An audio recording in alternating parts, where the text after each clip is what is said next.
such actions. But he also faced pressure to explain why some youth justice officers went rogue under his leadership.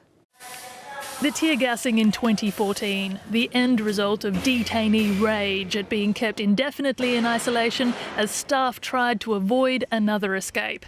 But the Royal Commission heard 4 months earlier, government lawyers advised using isolation for fear of an escape might not be legally justified.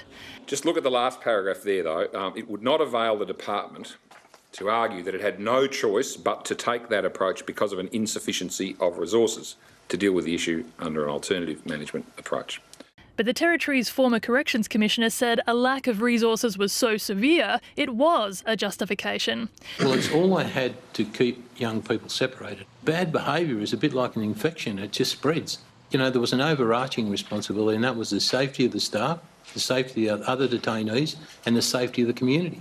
Mr Middlebrook spoke of years of cost-cutting, reaching new heights in 2014 after Corrections was asked to cut costs by 20%. We've got to feed prisoners, we've got to pay staff, so we know we can't change that. But everything else was optional that we said to government, well, OK, you know, you want to take this money, this has got to stop, this has got to stop.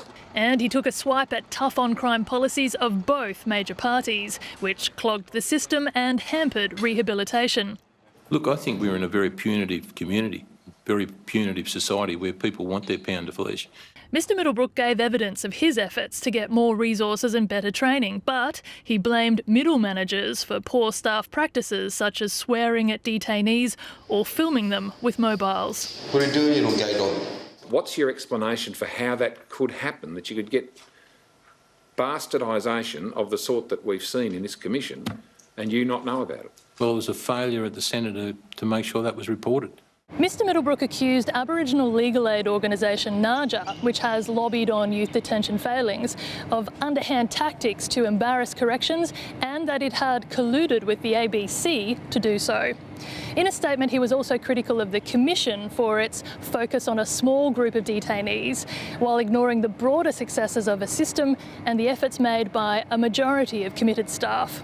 Alyssa Betts, ABC.